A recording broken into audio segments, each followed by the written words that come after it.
break and move around, and then it'll start again more formally. And the chefs are always willing to take questions. They love a little banter with the audience. So I think I put in a segment too about I wanted to take a poll on ham versus lamb when we thought through this. And then we also really like it when someone from the audience takes trivia against commentary. If you don't, then you'll have to watch us beat down Brigitte. And she's tired of getting whooped. She's tired of getting whooped up here.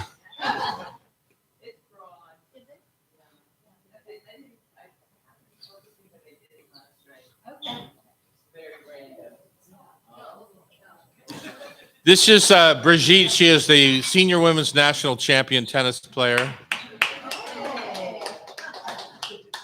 And I mean senior. I mean senior. What's the next age bracket for you, Brigitte? What's the next age bracket for you? 55 plus.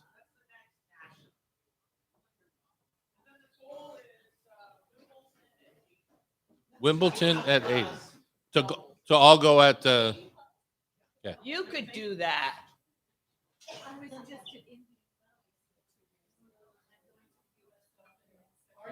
I was just driving by that 2 weeks ago in the rain. Yeah.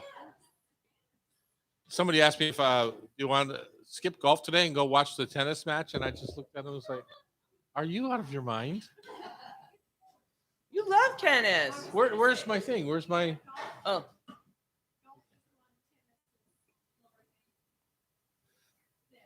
He's good at it. I just got on March 5th was my grandson's 2-year birthday, and I got him a set of golf clubs. So that's us going to the driving range. Somebody's gonna become rich in that family. That kid's gonna become like the next golfer. I can feel it already. I haven't redone my will. He's not in my will, so I don't think he's going to be rich. We all take a minute to honor my mother's stove over there in the corner. 6 burners, 2 ovens, 2 broilers. Purchased by that receipt, you can see 1952 for $250 on a 10-year payment plan. She cooked 70 years on that stove. Yeah. For 8 children, her parents, all that kind of stuff. So it's a beauty. It's a beauty. Chef Terry, why do you have that machine with you? I was diagnosed with pulmonary fibrosis, and I'm low on oxygen, so I, have a little backup. He has a little boost. Exactly. It's my booster. Can you actually feel it? Like lifting? Oh, yeah. The oxygen? Oh, yeah. Nice. You can feel the difference between when you get some and when you don't. Yeah. So Brigitte is our chef today, Pamela, our producer, and then Sean, our technical producer. I think Oh, we're thank all you. here, Sunshine. ready to operate. Can I have one that's full to the brim? Were we short on batter, or what happened here? Jesus. Dominion and Okay. Thank you, Bridget, for making sure of that. Brigitte and I cooked a paella class in here last night for 30 folks, and she was a little worn out today, and her muffins kind of reflect that.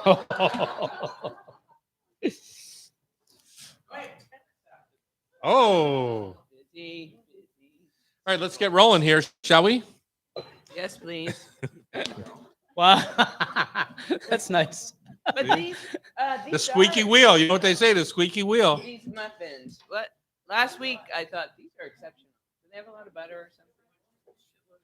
Shitload of sugar. It's sugar. Yeah. Ah. And butter. Well, all muffins have butter in Yeah. it, but these in particular. Welcome to the Hot Stove Society show on Cairo Radio. That was my best Dory Monson right there on Cairo Radio. Yes. Yeah. Dory's been gone for 6 months now, it seems. No. Yeah. Yeah, it's been a while. Yeah. R.I.P. Dory. We're here in the hot stove kitchens that are on the second floor of the beautiful Hotel Andra in downtown Seattle. If you're ever driving by, stop by and take a peek in, or you can go online, hotstove.com, and see what we do here. We offer classes, we offer private events, so much. Somebody just booked us last night for my favorite thing, which is a rehearsal dinner. You know what I hate? You know, when you go to the restaurants for a rehearsal dinner, you've never met the people. You sit next to somebody you don't know all night long, and you're just whack, whack, whack. And in here, like if you book, you can book whatever kind of event you want. I like the dumpling challenge for the very rehearsal dinner, hands-on. because then you get to beat the crap out of the new family. Like my dumplings are better than your dumplings, and you know, you get to kind of interact and have That's fun. a great way to start a relationship. Yeah, Fight. exactly. Fight. Fight. I guess that's Dumpling a family. challenge! I guess it's a family tradition. No, but you get to interact. It's super fun. Then you sit down and have a meal They don't together. have to fight, Tom. Well, They could it get was along a and make term great. of endearment. That was Oh, like of a course. fight. Yeah. So it was a, what do they call those fights when they're like a pillow fight? Oh, It's like a pillow fight. Oh, yeah. You know, dumplings are very fluffy. Yeah. Yeah. Anyway, we have a large show for you today. We have an inspiration for Easter lamb. And Pam would like to know, are you going to cook lamb or ham? And you know me, I cook both. I do ham at brunch and lamb at dinner. So, Big and day. then once in a while, I'll supplement with a little bunny rabbit, because it's Easter, for Yeah, God's that's sake. more my style. Yeah. Lamb and rabbit is more my style. Time to visit Home Cake in Maple Leaf for a hard to find and delightful baking supplies. And we're going to have a whole segment on supplies today, right? Where to buy some good. They're home kind of equipment. different. The home cake one is very focused on baking. On And baking. then there's another segment on going to restaurant supply stores. Which I think people are a little bit intimidated about Right, if they're not that's- in the business, but they're Yeah. super fun to walk around. Super fun. Caitlin Brom, owner and founder of Yonder Ciders, is going to join us, which Yonder Ciders, my daughter's favorite cider. No more sawdust turkey, for God's sake, or turkey burgers with these ingredient additions. Sawdust. I'm so curious about that because Well, you know, anytime you make a burger out of something that doesn't have much fat, it comes off a little bit dry. that's what you mean. It's Yeah. the same. Yeah. Yeah. Chefy tools we talked about, and of course we're going to finish the show with our Rub with Love Tasty Trivia Challenge. I feel good today. I might just crush the group today. All right. Looking forward to that. Yeah, you better find a lifeline. You know what? I'll do the same one as I normally do. Okay. My taste of the week this week is we're menu testing right now this week at the Palace Kitchen for an April Woo! 21st opening. Yay! I'm so excited. And some people will say, menu testing, what do you mean? I want my favorite thing when I go there. And so we took all the favorites, recognized favorites, and started the menu there, and then kind of filled in some The blanks. plains and the wings. Plains, wings, burgers, rotisserie chicken, things like that. So anyways, we're getting excited. April 21st is the date. Wow, that's coming up soon. 3 weeks. Yeah. Boom. Looking forward to that. So that's my taste of the week, is all the different things that we get to play with that are taste memories from the Palace And then Kitchen. you welcome to the Palace Kitchen. Yeah, I like exactly. that. For me, I want to talk about the James Beard Award nomination. We have 5 local places nominated for finalists for the James Beard Award. We have Copin for Outstanding Restaurant. Copin is in Ballard over there in your neck of the wood, Tom. I thought they were best chef. No. Outstanding Restaurant. Oh, okay. Best chef is Archipelago, which is Chef Aaron Verzosa. It's where my daughter got I hope I said engaged. And it's a very small restaurant, 9 seats if you haven't been. So it's going to be even harder to get in now. But good luck on that. But actually, Copin is also a small restaurant. So good luck. And what's the nomination for Fauxback? Fauxback, the sisters at Fauxback got nomination for Outstanding Restaurant as well, I believe. I think that is true. And, what an outstanding story for those people. Those sisters must be so excited and And- so proud. I read a little bit of an article on when she was like, we still don't believe this is actually real because we never thought something like this could happen to us. But it's a very cool story. Then, Fauxback nominated for Outstanding Restaurant. So it's really cool. And there should be 3 more, And right? then we have, who else do we have? We have Rob Roy, who's nominated for Cocktails. Best Bar. Yeah. And we have in Pullman, Washington, there's a place called Black Cypress, which is also nominated for best restaurant. So that's cool. It's very nice to have 5 finalists from the state of Washington, and 4 of them are from Seattle. Yeah, it's awesome. Yeah. It's a James Beard. Like when you look at Envie down there at Fabak and her sister, you know, I've been eating there for what 20 more than 25 years. Oh, more than They're in that. my first book, the original Fabak, which I would is say not. more like 40 years, Tom. I don't think they're that old. I think maybe the parents or a relative had it. I think they're 50-year-old restaurant. Fabak. Yeah. Oh, maybe so. But my point is, I've been eating there for so long, and it wasn't until maybe David Chang came along in New York City where restaurants outside of the fancy restaurants were Right. considered best chefs. Right. Whereas when David came along, he was getting it from Mama Fuko, Right. which was a noodle restaurant, a ramen restaurant. Yeah, and like it kind of opened the floodgates to individual kinds of foods and ethnic chefs, I think. Cool, which is good. Which is good, exactly. Because if you go to SUP, which is SUP, which is their kind of place now, their kind of flagship. Right. I mean, they have more, but it's their flagship. It's awesome. Yeah. Oh, I like to sit at the counter there and watch bad TV. It's And, just to me, it's very cool to watch restaurant like Fallback getting the awards and getting recognized as a top restaurant in the country. That's very and cool. if you haven't met her, she is about the most charming person ever. Oh yeah. Yeah. Don't tell her I said so. She'll get a big head.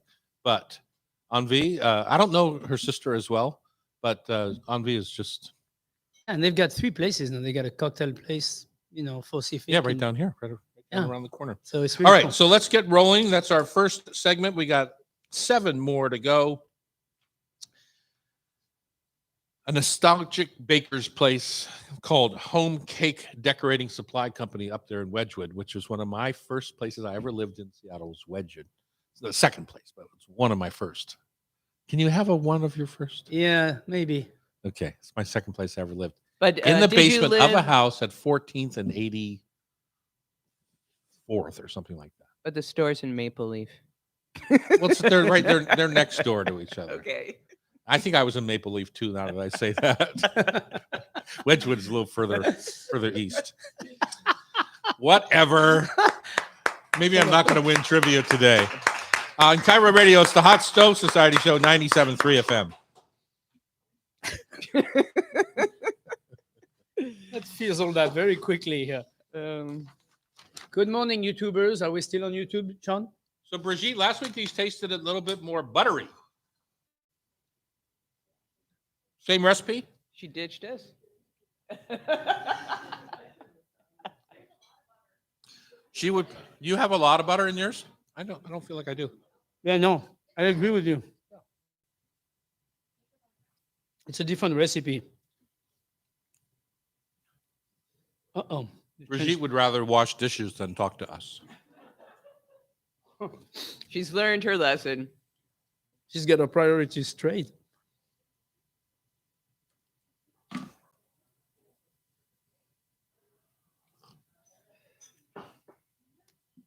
Hey, Bridget.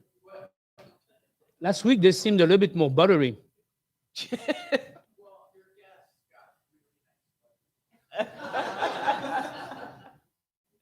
We got the end of the batter. Are you Up gonna here. are you gonna play trivia today? Because you're gonna lose. Okay, got it.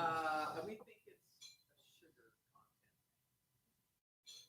Like they doubled the recipe, but only single sugar. I think they must have done some butter too. Watch your head. He was coming fast. Oh, I don't. that's lovely. Here we are back in the Hot Stove Kitchen on Cairo. Pamela's here today. Sean's on IT. Chef in the Chapeau. Hey, oui, Mr. Douglas. I'm Tom Douglas, owner of several restaurants around town. I have some great young chefs that are working, some old chefs, some young chefs that are working hard every day in Mostly our joints. young. It's funny. It's kind of a mix right now. Oh, yeah? What are you doing these days?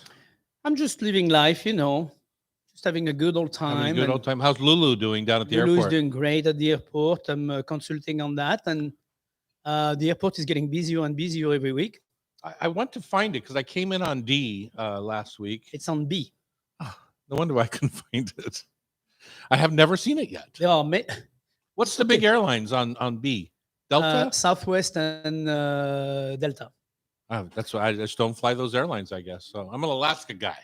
Yeah, I know it's A all the way, right? Oh, N, C, And D. D. Yeah. Okay, let's talk about a nostalgic baker's paradise. Pamela, tell me about this. In front of me, I see some eggs that I believe you've made 40 years ago. This very same egg. And, I hope these are not the same. and I do know that this kind of sugar does not deteriorate very well unless a moth or something gets into it. So tell me about, if you're watching us on YouTube, on our YouTube channel, you can see the eggs that Pamela has brought in and today. Actually, you here, can't. Actually, you can't. I'm gonna turn this to Sean. So anyway, so go on YouTube, subscribe. It doesn't cost any money, and look at Pam's egg. So this is ridiculous. Thank you. And so tell us. Wait, about this. hold on. What do you mean it's ridiculous? Why don't you ask what this is all about? What is Well, that I never about? envisioned in my mind when Pam retired from our company that this was going to be the end result.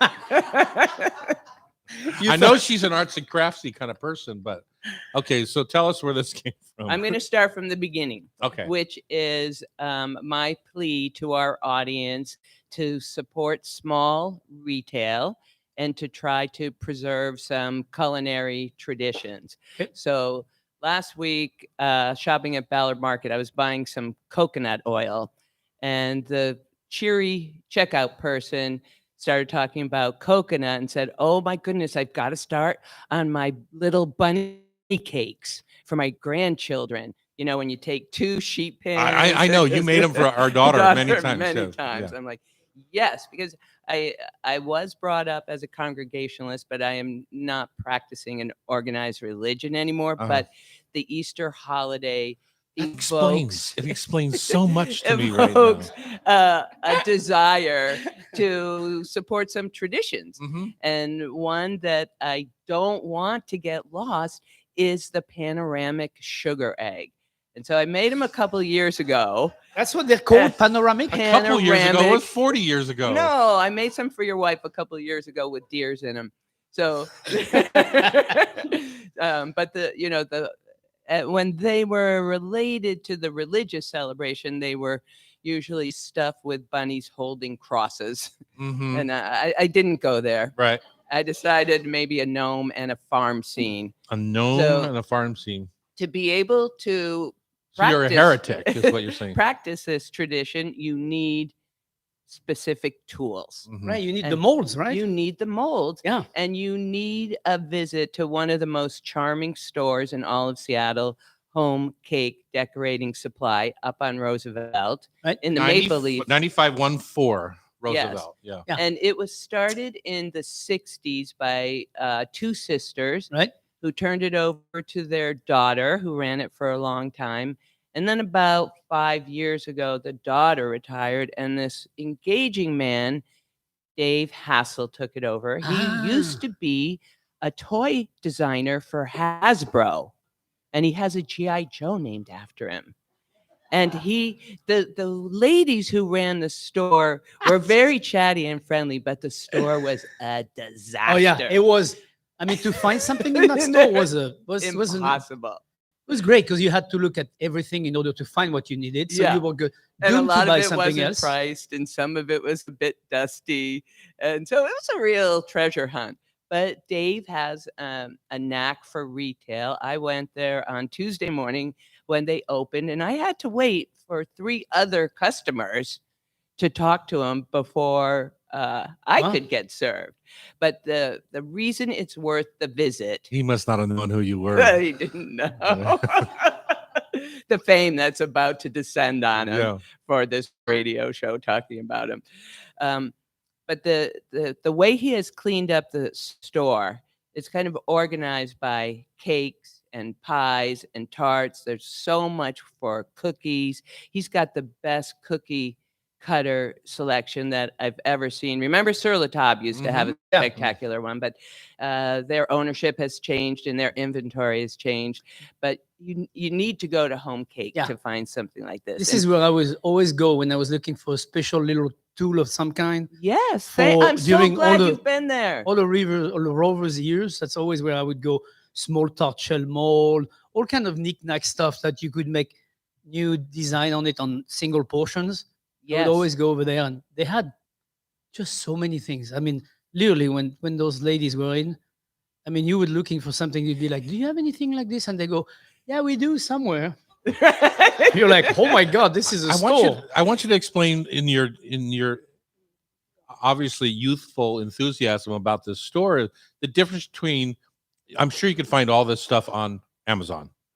The difference between, but tell us the difference between the energy that you feel like making the trek from Ballard over to Wedgwood or wherever this on Roosevelt, and I'm excited the whole time I'm driving. I know it's just talk about how much that is important. To get to a small shop in a lovely neighborhood. I hadn't been to Roosevelt in years. Just to think about the engagement with the owner and talking about a craft that we both admire. And they have parking, which is always useful. Yep, you can park right on the Right in street. front It's of it. very safe. And to see new things that I didn't know about that existed. So I want to talk about the sugar molds because I think people think it's hard. You need the mold to make your shape, and it's just a combination of granulated sugar, confectionery sugar, into the mold, let it semi-harden. With what, egg white or water? Or No, what? no, with water. With water, Just okay. with water. And then you dump it out of the mold and let it harden for a couple of hours, and then you have to scoop it out to make room for your panorama. And then you let it harden overnight to get all the way to firm. Right. And now you've got two halves. So in the bottom half, you're going to set up your panorama scene and then somehow attach the top. In the past, I'd always done it with royal icing, but I recently read that a glue gun is a lot easier. Because you're not going to eat it. You're not going to eat these because I'm protecting them with my life. How do you make the cut in the half dome? Well, it's thank you for asking because I screwed this up, and which is why it has so much frosting on it. When you're scooping out the center, you're also supposed to take off a little slice for your window. I was So going you to have say a make window, it yeah. then And because I otherwise forgot later to it's do too that. late. I mean, these are fantastic, Pam. Yeah, this is I beautiful. do have to craftsmanship. call out the fact that it looks to me like you might have purchased some of the farm animals instead of Yes. piping them yourself. Yes, in fact, there are from Home Cake. So there That's are why little that's cheats you can do to make life a little easier. so much faster. Yeah. If Yeah. I had to make all of Just these. piping little But cows. I want you to go there. I want you to buy a sugar mold and do this with your friends, please. Yeah, but if we don't, there's a lot of other things you could do too, Yeah, right? exactly. Yeah. This is where you're going to find your All right, best up next, piping we're going to bag. make roast lamb with a recipe from Ukrainian chef Olia Hercules, whose drenches bone-in leg lamb with an herb paste and preserved lemons. Yum. Yes. On Cairo Radio, it's the Hot Stove Society Show, 97.3 FM. I'm gonna pass these around. Oh, I couldn't see him. I couldn't see him up here. So you can enjoy the full kookiness. What do you guys think about the cheat on the farm animal thing? You're okay with that? Who's ever tried piping small animal? Oh, look, she's an hour and a half late. I wonder why. It's her new commute. Did you already move? We're moving to. Oh wow! Up north. Up north. Must be the North Pole. Is it in King County? No. Wow. Wait, is Lake Stephen in the north? I thought it was in the south. Oh, Lake Stephen is in the north. Oh, Yeah. Oh, wow!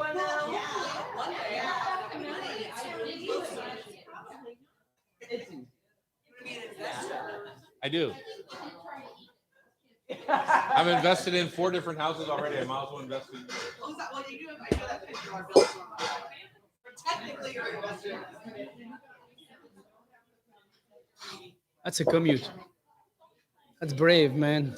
I said it's been nice working with you. I know. 'Cause It's that like, won't last long. no, I mean, that's too crazy. That's, what is that, an hour and a half? Yeah. Oh,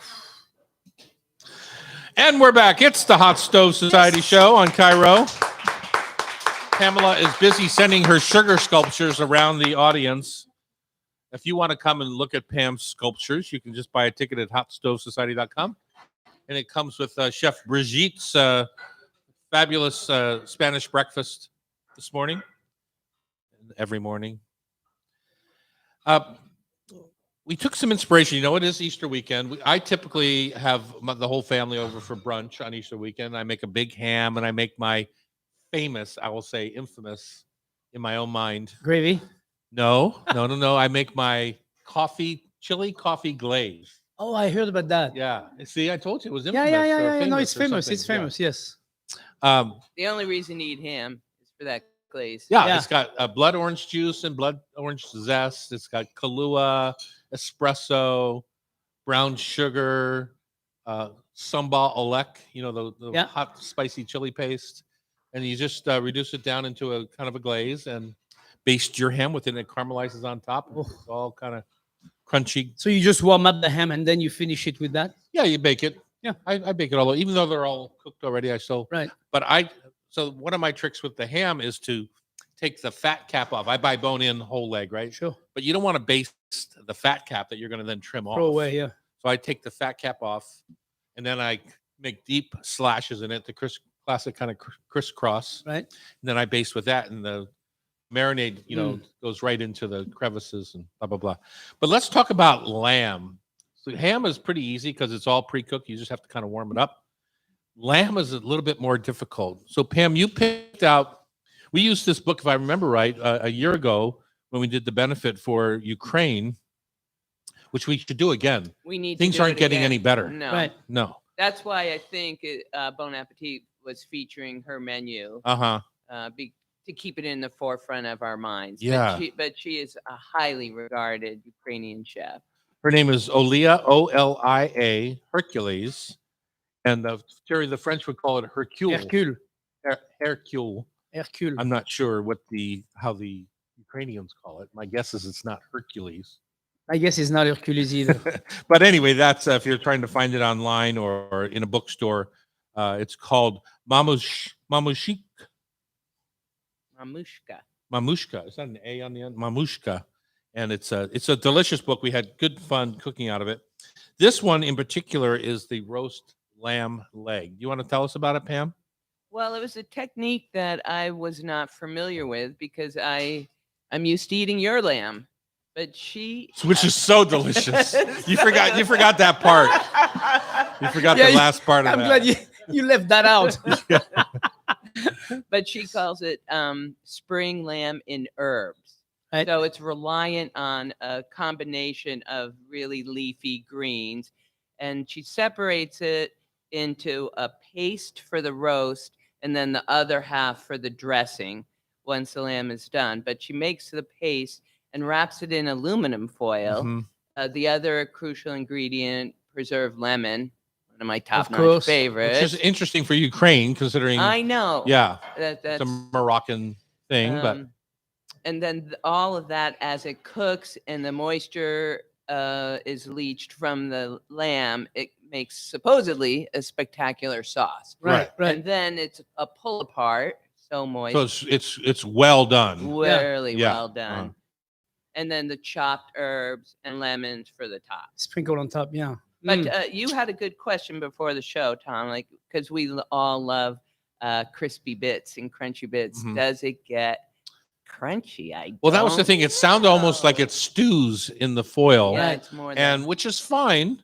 But I also, foil is a conductor, so it could be that It's kind it of like still lua, browns a little bit in the like a foil. lua idea where you put, you wrap up everything in the leaf and The everything. banana leaves. Yeah, so it's the same kind of principle. It does steam the whole time, but if you leave it long enough and at the end, you open it up, you can get a little crispiness on the meat, but Mm. because everything has been rendered, so the meat. Oh, that's a good idea. The meat will crisp up very quickly. Oh, another trick that Tom Douglas has said many times here. Oh, he's right here. you can take a cast iron pan and throw your Oh, meat yeah. into the cast iron pan that's really hot, and that will give your meat some nice crispiness. Your reverse sear, Right, basically. Is exactly. What, yeah. Yeah. Yeah, so you can do that at the end. But yeah, it sounded like a really nice recipe. I personally, I don't think I would wrap it up in the foil. I would just, just put a parchment paper on top if you're afraid of over drying it at the beginning. But I think you could get, if you were butterflying your leg of lamb, putting it on a roasting pan. No, this is on the bone, bud. I know. Yeah. But that's what I would do. I'm talking about what I would do. Okay. Yeah. And I would put all those herbs, finely chopped into it with a little bit of olive oil and macerate the whole thing an hour before putting in the oven. Put that in the oven fairly warm, 400 degrees for about 20 minutes, and then turn it down to 325, and then let it sit there and keep going and roasting for probably another 45 minutes to an hour. And then you'll have this beautiful meat that will be having a little crispiness on the outside, but tender and falling apart on the inside. Yum. And all the Yes. juice will come out. And Well, at the end of the day, if you've ever made lamb shanks, that's kind of what you want the whole roast to be like, right? You Right. want it to kind of be melt off the bone. Right. Uh, yeah, you don't want this Because stuff lamb's to got be a lot rare. of sinew in it. You want to cook it. Oh, sometime- you want to be cooked all the Yeah. way, because it's not, a leg of lamb, if you have it medium rare, you're going to be chewing on that for a while. You're going to feel Well, like parts of it you are. I mean, parts of Right. the leg will be perfectly tender, medium True. rare. Other But- parts have plenty of silver in it that Right. you want to. When we break down a leg, say you see leg of lamb on a menu at a restaurant, we break down the whole leg. We take all the sinew off. And Right. so we're cooking an individual chunk of meat of Correct. that leg and calling it leg of lamb. right, And it acts a little bit more like a lamb sirloin at that point. Or correct. And also different on the part, like you said. I mean, if you take in the butt, that's fine. But once you move away from that, you get all these muscles, and it's definitely a tougher piece of meat. It's getting more. It needs to be cooked all the way. So If you're going to a butcher, you might take a look at a lamb shoulder, Right. because it's often $1 or $2 a pound cheaper than the leg of lamb, and it's literally cooks exactly the same way. It's got a blade bone in it, the clavicle of the sheep, right? And so it cooks. You could do exactly the same thing and save a few bucks from on your lamb. right. That's a very nice idea. shoulder is where The it's other at. thing that they'll do with shoulder, they'll cut it like, anybody know what country style pork ribs are, right? That's cut from the Boston butt, the shoulder, the butt of the pig, and it's got that clavicle cut into. That's that odd little bone you find in country style pork ribs. Mhm. Same with the lamb. You can take those and you can cook those medium rare Oh yeah, and those would be make delicious. little steaks out of them. Yeah. A bit smaller, but they're definitely delicious. Super good. Are you having lamb this year, Chef? Or are you? I am going to try to go to a friend's house, so I don't know what I'm going to have yet, but it's definitely. When you gonna say be, try, does that mean you haven't been invited yet? You Well, haven't weasel an invitation. I've asked already. You've asked I've already already. asked. It's just my wife and I, and Anybody in the audience want to take Portieri in? I mean, the invitation is out, so we'll see. We'll see. We haven't got the invitation back. Okay. He's a very charming guest. Yes. So you should invite He him. does critique your food pretty harshly, though, so be careful. I do not. I do I've not had go. you to my house. Well, you easy. But Yeah. I have to. Are Is you there kidding? anything on your Easter craving list that you have to have as part of that holiday celebration besides deviled Well, eggs? to me, I think the fresh herb is exactly what I'm shooting for, because I was in my garden yesterday. I got chives galore. I mean, because I have a whole row of chives. Those chives, man, they can go so many different ways. But to make a paste, to make like a chomul idea or whatever, lemon, olive oil, garlic, chives, you get some beautiful paste then you can put onto so many different kind of roasting meat or fish. You can even put on It'd fish. be You know, good it's like, on fish. on salmon, you can put a beautiful, fresh, new salmon coming in. You get a beautiful piece of salmon and put it on a flat pan, on a cast iron pan, or outside on the barbecue. Totally This time fine. of year for me, I'm starting to think about things I'm going to miss when spring comes. I know spring is here literally, but there's some final vegetable happenings for me. Like I know in 4 weeks, I'm going to have asparagus every day for 6 weeks. Yeah. Right. I'm not going to have cauliflower anymore. Right. So like yesterday for evening, if some of you might know, I do Spots for Evening, the television show. And I kind of celebrated what was the beginning of spring, which was garlic chives. And then what's the end of spring for me, which is cauliflower. So I just Right. did the hard seared cauliflower in cast iron and made a little relish out of the chopped chives, pumpkin seed oil, muscatel vinegar, just a bright little thing to put on top of my roasted cauliflower. Yeah, It's a celebration of both the end and the beginning of seasons. we had 2 big squash left at home that Mhm. we roasted a couple of days ago to make all the hand of the squash soup. Nice puree. Put a few quarts in the freezer, and Yeah. that's gonna be the next few weeks, and be done with that. Yeah, then you move into the gorgeous Then peas. Oh, I and- can't wait. Oh, they're Yeah. I'm so excited. yeah, I to know. hear. Asparagus, local strawberries by the beginning of June, maybe. Peas, Cherries peas. by the middle of June. By the time we reach the peas, we're definitely doing well. Right. So, yeah. So I was just celebrating that, and the other thing I celebrated on evening, I shot 2 segments yesterday. Is crab. Oh Crab, yeah, in some stores you can find crab. I think Costco has whole crab right now at $3.99 a pound.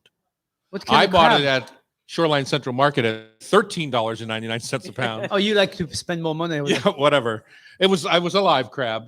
But the Dungeness. crab meat itself was still $40 a pound, which is $20 less than it was just It a came month ago. down. Yeah. I asked him at Fresh Fish. I was like, "What Is happened?" it Dungeness? Yeah. Yeah. Crab is super cheap right now. So I made a beautiful bib lettuce crab salad with fried olives and avocados and grapefruit sections. The last of the season grapefruits, right? So, and I shouldn't say last of the season. It's the last of the time of year where I want to use them. Right. And then you move in the fresh local fruit, right?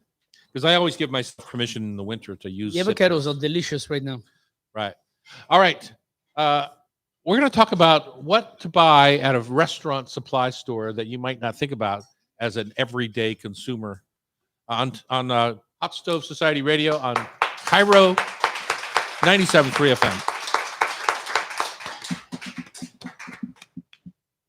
Oh boy. You having fun yet? Oh wow. PHO. You don't go to Fubak. Well, you can over here on 7th, but the one that's the nice one is SUP, SUP. And she's got, what's the name of her bakery around the corner? Yeah. What's the name of it? Do you know? Yeah. Hello M, you mean? Her coffee shop? Yeah, I love her him. coffee shop. Hello I M. love him. Hello, M. MV. I call her EM. MV. I think it's MV. I think it's EM, right? Yeah, no problem.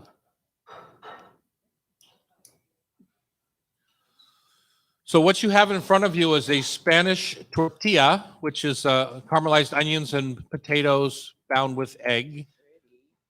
And then you have some ruby chard, which my has been cooked with Ham's favorite.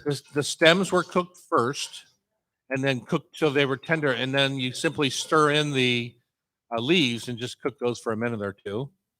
That is And a brilliant preparation. there's some Spanish style chorizo, which is very different, right? It's dry cured, the Spanish style compared to, say, the Mexican style chorizo, which is more like ground beef in a casing. Similarly seasoned, but just different textures. So, did I get that right, Brigitte? Or should I say Brigitte? She Brigitte is responds nice. differently depending on how you call her.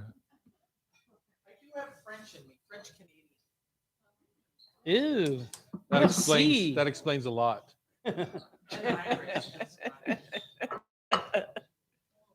Do we have dates too? What is that? Chorizo. Oh, chorizo. I always thought it was. Oh God, it does. I'm like- Looks like dates from here.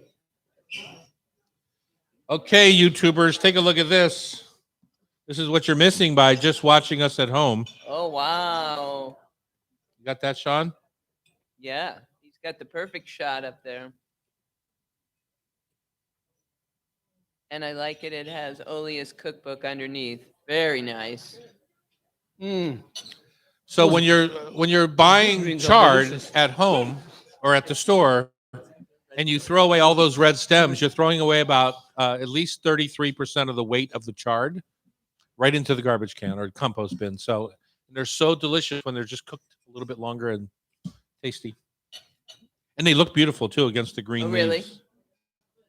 Right? No, I don't. delicious. I'm too nervous around you guys to eat. Wow. Those those greens are delicious. Yeah. Chard green. She said she liked it. First time she's ever liked chard. It's unbelievable. I can't to me. believe it. I'm so surprised by that. I know. Now I'm gonna plant it because it is real pretty in the garden. All right. Do you ever think about where to buy your kitchenware instead of Amazon or some of the big Williams Sonomas or other places? Sur la table. Well, I'm just saying there's other options out there that people sometimes are intimidated to go into because they don't know. Right. They don't know what they're going to walk into. And that would be most restaurant supply stores like Right. Bar Green Ellingson, Dick's Restaurant Supply, The restaurant store. What is it called? Seattle restaurant Restaurant Store up on Seattle Aurora. restaurant store. Most of those restaurant stores have a retail component to them. Right. And you can buy what we buy for the restaurants. Yeah. Which isn't necessarily always better or worse. It's just You just have to know sometimes what you to can buy pick. larger vessels. Sometimes you can buy this or that that's a little bit different. Most likely, it will outlast whatever you buy otherwise. I Depends on would have what you said buy. you were right 20 years ago, but kitchenware has come so far. That's true. Thick cookie sheets, right, and silpats and things like that. Kitchenware has really come a long No, that's ways true. That's true. as being available. So, if you were to walk into Bar Green Ellingson, what would you buy? So, the New York Times did a little piece on this because they were, as they do, they were having a fabulous food section day again, which is, course. we always like to say the New York Times, the Washington Post, the LA Times, fabulous food sections every week, both in their Wednesday and often Friday papers and even Sundays sometimes.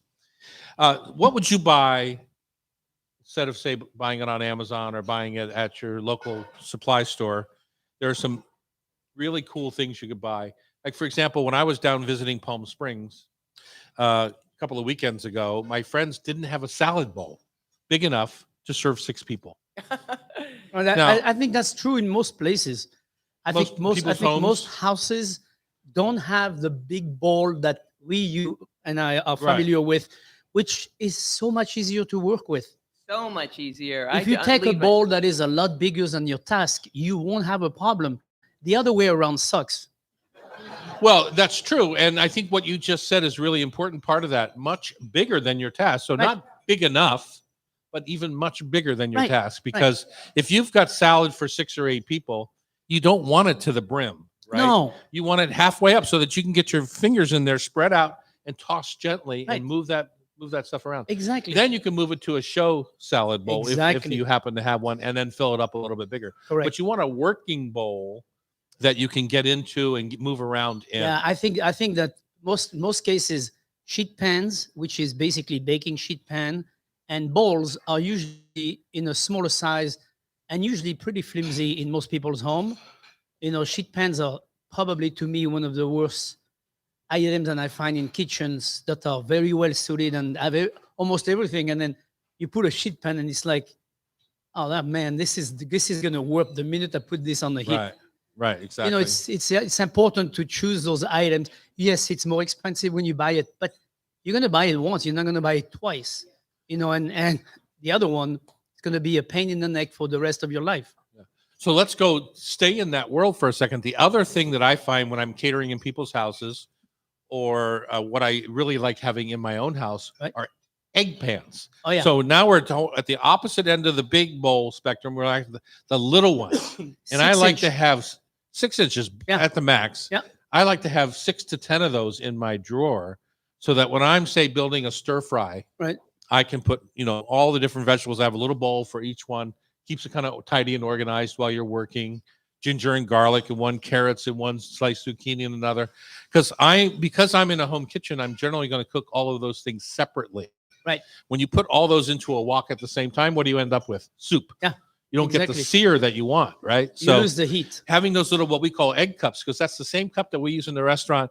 If you'll see a breakfast restaurant, you'll see those lined up with 2 eggs in each one, Right. so that they're ready to go. Because what do chefs do? They crack their eggs into the bowl so they can see that there's no shell. They Exactly. don't crack them directly into the pan because it's hard to fish a piece of shell out, right? And if you So- crack a lot of eggs, you want to crack them in small amounts. So if you break one, Yeah. you go, okay, so I can just discard one, not discard the entire especially bowl. eggs are over 50 cents a piece now. Yeah. Whereas just a year ago they were a quarter a piece. Yeah. So those are 2 bowl issues that I think you can really settle at a restaurant supply house And when then you're going the there. other one for me is the whisk. I use whisk a lot because I do sauces, I do stocks, I do mixing, and man, there's a lot of flimsy plastic whips up there, and I'm like, why? Why is this thing? Right. I don't get it. Buy a good whisk, a wood handle or a steel handle, and buy it so it's a nice little balloon on it, and you can use it for everything and take care of it, preferably hung or standing up. Don't put it in the drawer with all the other tools because it's gonna get crushed and it's Oh, gonna that's get a good tip. it's gonna Mine's get always dismembered. mangled. Thank you. Have a little rack where you can hang that item, or have a pot where you can put it standing up. The whisk is up, because otherwise it's going to get really beat up and it's going to look like something that was deformed. I'm surprised how many sizes are handy. And firmness. When you buy Yeah. a whisk, if what you use a whisk for at home is making whipped cream, say, or meringue, need to then you buy- want a different kind of whisk than if you're, say, making gravy. Right. Right? You don't want a firm balloon whisk for gravy. Right. So it's thinking about what it is that you use your whisk for. Get one or two of each. Yeah, get one that's hard for sauces and mixing, and then get one that's soft for whipping. That's usually a good, good basic to have two of them. And then rubber spatula. There's So a lot of many. rubber You spatula on need the a market. lot of them. Oh my God, there's a lot of them, and not many of them are that great. Actually, it turns out to be that the money needs to be spent on rubber spatula, and I don't remember what's that brand with the red handle. The Well, red you- handled spatula. Yeah, the red handle spatula. Those But you see them spatulas. in restaurant supply. Yeah. Houses, yeah. In the restaurant supply, they're expensive, but they're a great investment because they will never go down on you. They do melt if you leave them in a pan. Like Well, you have to work at that, because I've Yeah. been using them for many years and I've never melted one. So Yeah. you have to be really paying no attention to your stuff. And you know what? If you melt it down, you deserve to buy a new one. The other thing, I think you can find these in a normal kitchen shop like Sur La Table or something like that. But in a restaurant supply, you'll see ladles come in 1, 2, Correct. 4, 6, 8-ounce sizes. Right. And they're a great way to measure. Like if you know you have 6 people for dinner and you're trying to figure out how much butternut squash soup to have, Right. it's an easy way to make sure everyone gets exactly the same amount Correct. instead of trying to pour it in.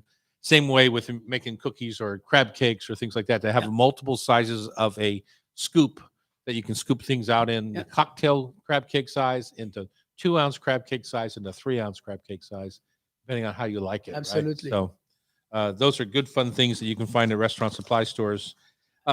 Plus, even if you don't buy a thing, it's a fun stroll. Oh, You definitely. see pans the size of your house. I don't think you will buy nothing. I think you will buy Yeah. something. And I think that's the thing New York Times says is don't buy your pans there generally, unless you just need a big brazier or something. Right. But because for the home, especially people that are moving to induction, a thick bottom Mm-hmm. real pan is very useful to have. And that's Very. generally not what a restaurant supply house carries, because most restaurants won't spend the money on them. Correct. Right. So Yeah. like All Clad is something I would buy for my house, not necessarily for the restaurant. Correct. So any other thoughts on that before we close that subject up, Chef? Baskets. Oh, Bridget, Chef Bridget, as a raising your hand. Brigitte? Brigitte, what's going on? She's got a point. I have a really good tip, and that is World Market, Cost Plus World Market Uh-huh. has been upping their game in the kitchenware. So they have nice sheet pans, nice slotted spoons, nice whisk, bigger bowls, nice platters. And like the platters are $12.99. Wow. Nice big platters and Wow. stuff. But they also carry the BK Black Steel, which is a Dutch company. Sure. And they make those French steel pans, and they're like $25. Nice. Well, there you go. Oh, Hot a tip. tip. Tip of the hot day. tip from Just Chef- ruined our whole segment there, Bridget, of going to restaurant supply houses. Up next, Yonder Ciders, Tasty Trivia. All sorts of deliciousness with turkey burgers on Cairo Radio. It's the Hot Stove Society Show, 97.3 FM. Just Wow. ruined the show. Good morning. How you doing? Love the hat. Looks good. Why do you suppose he likes the hat? Special people wear hats.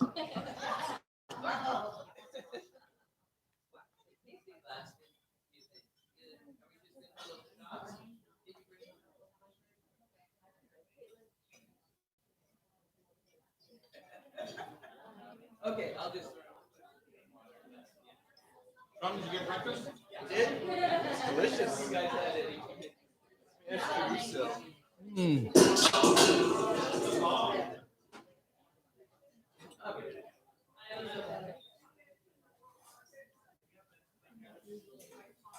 You know what goes great with cider? Crepes. Man, when I was a kid. Breakfast? I already ate one of the chorizo. I ate breakfast downstairs before I ate Delicious.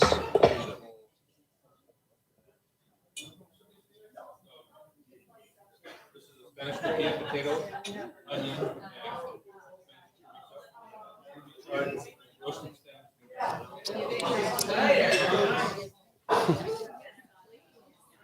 See, now you get here, you get breakfast. You come back in 3 hours, you get lunch.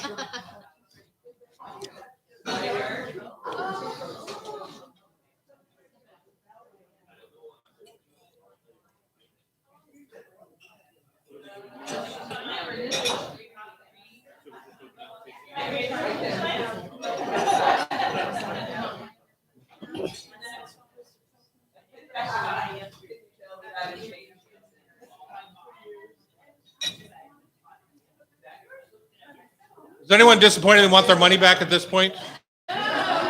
Breakfast is pretty good, huh?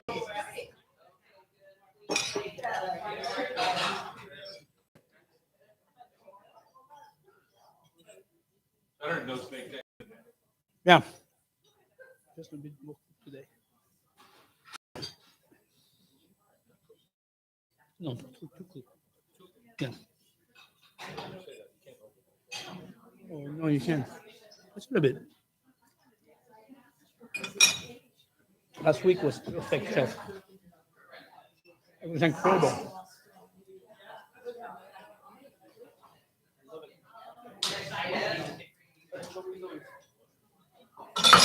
The bomb.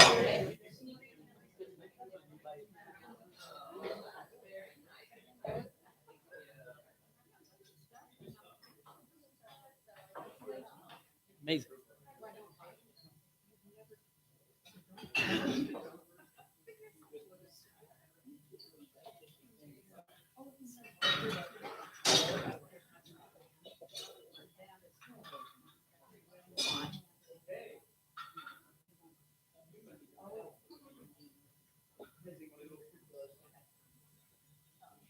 How's everybody so far? You guys good? Thank you so much for coming today. Obviously, you guys don't have a job. Just kidding. Who's here on Thursday morning? It's awesome. It's always nice to see the group that comes in every Thursday. Saturday and Sunday. Yeah. When is the podcast released? At the same time as the show? Coming out on Next day, right? Fridays now. Oh, really? Yeah. Before the show? Yeah. Wait, I didn't even know that was authorized. Was it? Is it cool? Who does the release of the podcast? I don't know. It's whoever Sean's sending me.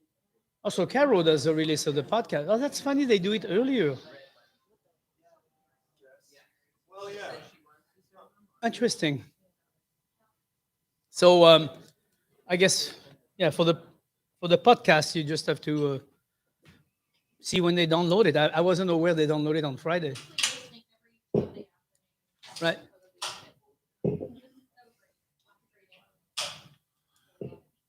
That's awesome. Yeah, that's. But you nice said to it hear. wasn't on last week? It was, okay. No, but they're saying that now the podcast gets released on Friday, which is kind of weird. He gets it right out. Well, they're editing on Thursdays now instead of Fridays. Remember, that's why we Right, had to move right, the show. right. So No, but that's kind of weird. Then they released the podcast before the show on Carol. Huh. Caitlin's on her way. Do you want to do the other? yeah, we'll go with the turkey burgers. Is that going to be okay? We'll just we've got a quick segment to do. And then they can drink. Then the one that's coming after this is incredibly strong and delicious.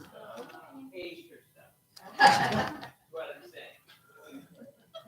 Well, don't pour so much in their glass. Yeah, exactly. Maybe you just put less. It will be better. Open that for you, Terry and Sean. Yonder. Well, first of all, it is open.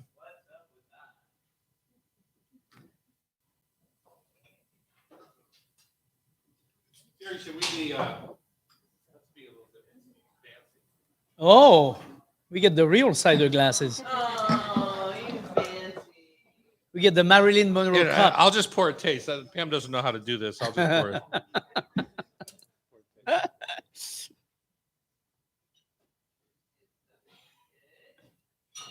Thank you. Cheers. Cheers. Santé. Cheers. Cheers to everybody. Thank you so much for coming today.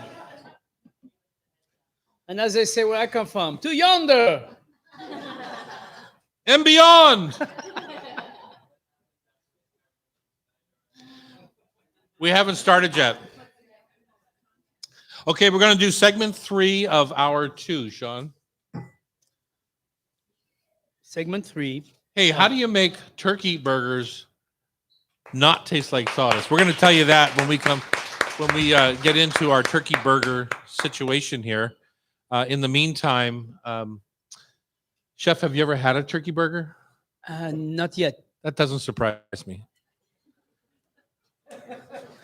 I'm Tom Douglas. And I'm Terry Roturo, the chef in the hat who's never had a turkey Who's burger. never had a turkey burger. So if you were to have a turkey burger, But you know what? I don't feel like I'm missing anything yet.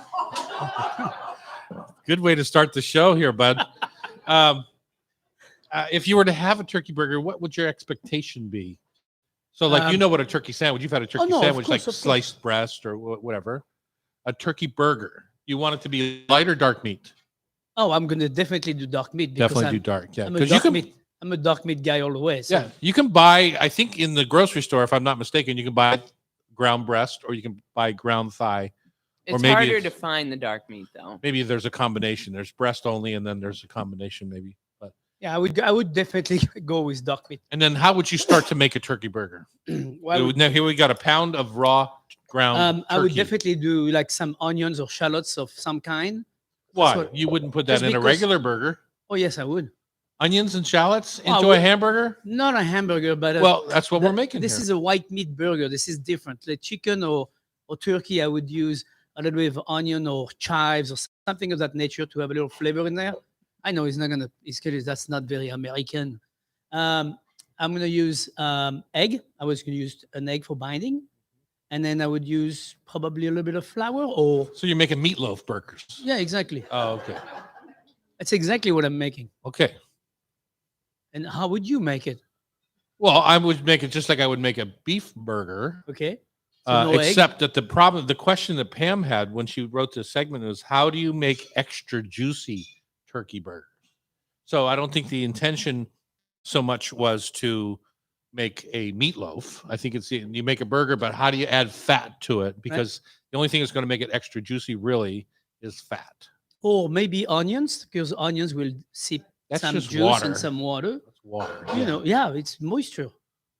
That's kind of like the interest behind that. Any white meat that I would do in burger, I would definitely put something that has a watering addition to it.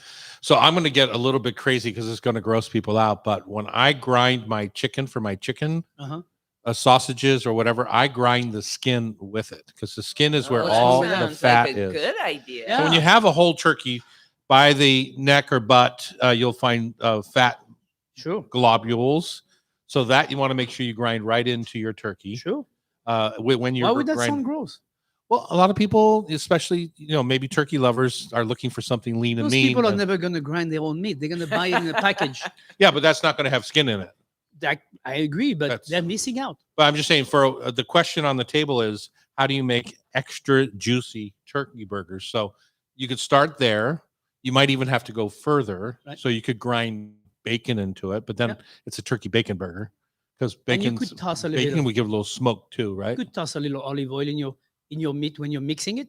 You could And that would absolutely. definitely bring some moisture and some fat. The thing that you want to be careful of when you're doing this is that you don't want granules, right? You Correct. want it to stick together as a paste. Right. So in that world, if you put it into your mixer and beat it with a paddle, it'll make the burger meat more pasty and Right. it will hold more things in it than Sure. I don't know if you've ever done that with hamburger. It works the same way. It's like when Right. you make meatballs, a lot of the times people will beat the ground Right. meat to make it pasty and make it Definitely hang- will hold together better. So then- Very different texture though. Oh, definitely. It becomes much firmer. And Yeah. so what about mayonnaise? What do you think about mayonnaise as an additional fact? Because that, to me, mayonnaise is generally mustard, egg, oil, and lemon juice. I mean, those Right. are the four things. And we would easily add those separately See, I would to put the that turkey burger. Yeah, I would put that on top after it's cooked, not Not during the in cooking. it. No, Why not? What do you because think is it's going to gonna happen? break. It's gonna separate. The fat. It's not. I don't know. I just don't like the idea of mixing it inside and getting it hot, so hot. And when you're cooking your burger, that mayonnaise is gonna break down. And I think it's a much Well, better. it comes out. I mean, when it breaks, you just said you would add olive oil possibly. Yeah. So when the mayonnaise breaks in olive oil mayonnaise, it's going to have olive oil in it. So what's the difference? No, it will definitely bring a little moisture, but I don't know. I just like to have my mayonnaise added afterward. Mm-hmm. I mean, we can argue that for days, but it's Yeah, like but- in or out. I'm like, I'll go out and I put it on top of it after. Because when I do a burger, to me, the outside is also very important. Slice beautiful heirloom tomato, a little piece of lettuce or arugula or something that has a bite to it. Why does it always sound better when you say it? Arugula, That's tomato. okay. How many orders do I get? Yeah. Everybody wants a burger. Okay, good. When I say put arugula on your burger, it doesn't sound the No, same. no. Well, that's because you don't love arugula like I do. I don't have it. I say rocket. Anyway, what else could we do? Pamela, you had suggested earlier maybe mashed avocado in the burger. The Yeah. two recipes that caught my eye, one had mashed avocado, like half an avocado to a pound of turkey meat. It also kept it from shrinking. I Yeah. don't know what the science of that is, but that was one of the reasons it was recommended. And then also butter, cold grated butter. Mhm. So just out of the fridge. Oh, why are you laughing? I'm laughing because, of course, that's gonna be good. Of course. I'm like, who doesn't want a nice butter inside their burger? Uh-huh. I mean, if you do it slowly and you cook it nicely, good temperature with butter in the pan too, because that's how I would cook my turkey burger, and Yeah. make it, in the pan, and then more butter inside. Of course, by the time you eat the burger, everything is oozing butter. I mean, who doesn't like So that? then Yeah. let's go to even something like butter, but let's go to something like mascarpone or cream Oh, cheese, my right? goodness. Where it's maybe it's the same dairy, right? It's butter's made from that essentially. So why not add a little cheese? And if you want parm, grated parm, anything like that is Grated parm. cheese is 70% fat. So when you put that into your burger, whether it's beef or turkey, you're just adding fat that's not going to melt out necessarily, right? I know. I like that better. Mhm. Better than Grated butter? parm. One thing we haven't touched on. One of my favorites is Dijon mustard, Yes. which goes everywhere. Zero fat. Zero fat, but very nice moisture Mm-hmm. because it would help with the moist. moisture. Yeah, it stays moist. So you put it into your mixture, you season, and then fresh herbs too. You can put a little bit of fresh tarragon in there and mix the whole turkey together and make some nice patty, pan fried, and you can get some nice turkey burger. I think Dijon browns up nicely. So if you do Yeah. have Dijon and you're going to pan sear, then you might help crusting the turkey burger. Sure. Nothing wrong with that. No. Little crunchiness on my burger. I love it. So now we've got our burger settled. It's a cheesy, delicious burger with mustard and I have tarragon. one more apparently. thing though. I had a gluten-free friend over and was making meatballs, of course. And I usually have some panko or breadcrumbs, but I found a recipe that substituted almond flour. Yeah. And that added a really nice little nuttiness Zing. to Mhm. it. Yeah. A little zing And to fat. it. And fat. Mhm. And fat. I Mhm. hadn't thought about that. Yeah. Yeah. It was good. But okay, the burgers are done. Now what are we doing next? Well, Terry says arugula and some, how did you Tomato. say? Tomato? Or, Something like that. Heirloom Which tomato. was very sexy. But to me, a big leaf of lettuce on a burger is not what I want because it wilts and it gets stringy when you like it all comes out in one For bite. sure, when you- yeah. Bad. It's like Babe who owns Red Mill Burgers. We've been arguing about the green leaf she puts on her burger for the 20 years she's been open. That's why I like the Dick's. They do the shredded lettuce on the burger. I love Red Mill Burgers. I just get mine with no green leaf. But anyway, so You're such a hater. that's the cool thing about arugula. Arugula is doesn't it melt doesn't- down like that. It doesn't, and even it's if small it melts pieces. down a little Yeah, bit, small pieces. it's still very delicious and it stays together. But what I like about arugula is the texture of it and the bite that Yeah. it has. The piquant bite that it has is a good addition. And one thing also on burger that's really good is cornichon. Mhm. Ooh, Oh, a yes. little pickle on Beautiful there, idea. sliced cornichon on top of your burger. Give it a nice little kick. Yeah, I grew up as a bread and butter pickle guy, which was more of a sweet pickle. Yeah. But I would say I've transitioned. I've grown up. Yeah. Transitioned to dills. The Still. problem with sweet pickle is it's too sweet for me, but I usually keep it for other things. But I not for love my it on a burger. ham and butter sandwich with Heinz chili sauce and some sweet pickles. Mm. Mm. See, I'm glad I never was raised on that because I don't have to. I don't miss that. Why are you hating on my mom? I'm not hating on your mom Just at saying. all. Just saying. I said I was glad I wasn't raised on I it. love your mom. I love your mom too. When we come back, it's time to put Bridget to sleep in our food for thought tasty trivia. And Bridget, because you've fared so poorly the last time, we're going to give you a lifeline with one of our guests here in the dining room here. She's shaking her head She's at me very right excited. now. I think she just gave me the one finger salute. On Cairo Radio, it's the Hot Stove Society Show, 97.3 FM. Good morning. Good morning. Apologies. Lovely to crash on I-5 this morning. Oh, You did, or you got it? I am safe, but I don't normally. I had to be down in Renton this morning for a sales presentation, and then I don't usually drive on I-5. So Whose headquarters are in Renton? Northwest Beverages. Oh, okay. oh yeah. So that's our distributor. Well, thank you for navigating. Thank you for Yes. coming. This is Thanks for being patient. Caitlin, Apologies, I'm the late. owner of Yonder and founder. Yeah. Ooh, I yonder. Ooh, ah. That's all I can think about. Excited to hear her story and have Terry sing about it. Yeah, even better. We're making Yeah. a new. I immediately go to Toy Story. What is To that? Yonder and Beyond. Oh. I brought a selection of things, and for the crowd, I brought Vantage as well as our velvet cashmere, and then Thank you for that. yes, of course, and then that's our pomo. Oh, as we like Oh, to you say, have pomo? Save it for the radio. save it for the radio. Where is the pomo? Oh, right there. Mm. I like pomo. I don't have a clue what it is. Well, you're gonna find out in a Does it second. go on yeah. my pancakes? Do you want me to tell you now? Yeah, I'll tell you later. it go well with anything. Yeah, ice cream. Welcome back to hour number 2 of the Hot Stove Society Radio Show. We're excited to have the folks from Yonder Cider here. To Yonder and Beyond, Chef. That's That's what I right. say. Ooh, I yonder. Ooh. ah. Who wrote the book of Yonder? Thank you.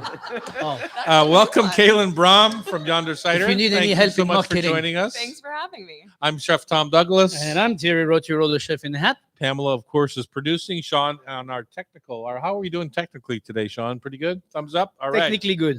That's a different finger than Bridget just used at me. So, nice job. Way to go.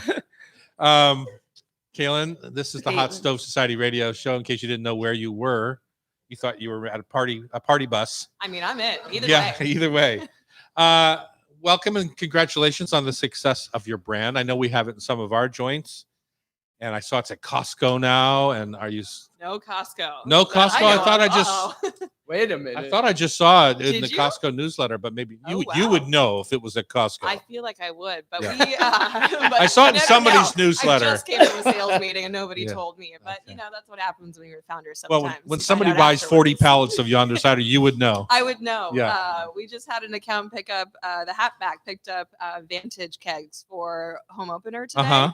and they Oh. ordered 100 kegs of Vantage. And for our team, that's like That's mind-blowing. that's insane. Yeah. And it's really Oh, maybe that's where I exciting. saw it on the news this morning. That's where I saw it at the stadium, right? Exactly. Yeah. That's a So- great get. Thanks. Yeah. we're Wow, really- congratulations. Thank you. I know. And we're only 2.5 years old, so something Right. like that for us means the world. And I had to call my cider maker in Wenatchee, Monique, and be like, "Hey, Monique, We They just had, just- it's like a restaurant that goes, hey, chef, we just 60 people walking in from the tour bus. Are you ready? It's kind of what it felt like, honestly, Yeah. when we got that email. And so she's like, I can sneak in a batch because they said they're going to order 100 kegs a month. And for us, that's a full tank. Like that's one of Uh-huh. our full like Wow. 1250s. And she's like, I'll sneak in a batch. We'll set it aside just for them and we'll make it happen. And that's kind of what we do at Yonder. We make it happen. Make it happen. So when I drive from our farm in Prosser, Washington, whether it's west to Seattle or from Seattle east, I drive by 100 apple trucks a day, that are just loaded with the big totes. Are they heading to Yonder cider? Do they come all the way over the Some of pass? them probably are. Yeah. Yeah. So we are our production facility is based in Wenatchee. So it's over there. Yep, Okay. so it's over there. And we put our production facility over there because we crush all of our own apples. Mhm. And so bringing the apples across the pass just didn't make sense. So having a space over in the heart of apple country made a lot of sense for us and meant a lot to Mhm. us. And so that's what we do. We opened about 2.5 years ago, and we have Yonder Cider, which is our outward brand. And then we have the Source Cider that does custom fermentation for other cideries. So yeah, it's great. So, So- go ahead. My first question is why cider? Why did you get into it? It's a great question. I've been in the industry in some shape or form for about 15 years. I used to homebrew with my dad as a kid. And then I was a TV reporter for a little bit and then got into PR and marketing when I moved to Seattle from Minnesota. And I was working for a PR firm that was doing PR for restaurants, wineries, hotels. And I really got into the craft beverage scene here. It was nano breweries at the time, right? That's Right. 14, Mhm. 15 years ago. And I was just like amazed by it because at the time, it's not this way anymore. Minneapolis was what I called the land of like Miller Lite and Applebee's. It's gorgeous now. It has- Thousand Lakes is what I knew. also it. a Thousand Lakes. Still love a good Miller Lite with green olives in it. That's a Midwest thing. Gross. But I moved here and discovered craft beer. So started in beer, then got into wine and then spirits, and then was working at Two Beers Brewing and Seattle Cider Company at the time, or Two Beers, and then they started Seattle Cider Company. We started it, and I knew nothing about cider at the time. And I found it just so amazing because it's one of the beverages that I feel still needs a lot of education around it. And it was an opportunity to just learn so much as well as teach so much Mhm. through amazing products. Right. So I've absolutely loved it. It's my beverage of choice now, besides cocktails. That's my other one. Did you do a tour to Normandy by any chance? I've been to Brittany. Yes. Brittany and Yeah, Normandy, yeah. Yeah. And so I used to actually work for Boston Beer and Angry Orchard as well. And so that during that time, I got the chance to travel the world and learn more about cider that way. And that's Right. kind of what led me to Yonder, honestly. Seeing how different producers around the world were using different fruit, different fermentation techniques, learned all about kieving in France. I learned about spontaneous fermentation in Spain and in England, still cider. And it was just this eye-opening experience for me to then be able to come back and go, okay, I want to start something that's right in the middle of all of these things that I have learned over the years and bring cider to people in a way that's approachable and also fun. I love at the beginning, up until a few years ago, every time I would look for raw cider, I was always disappointed because raw cider here didn't mean the same thing as raw cider in Normandy or Brittany. Very true. It's like completely different of a flavor. But now, cideries have changed and, they're starting to build up on those. So you have some ciders that are similar to that in the raw section? We don't do any spontaneous fermentation at our Okay. facility yet. It is definitely something we're interested in. And I was actually just having a conversation with somebody about it the other day.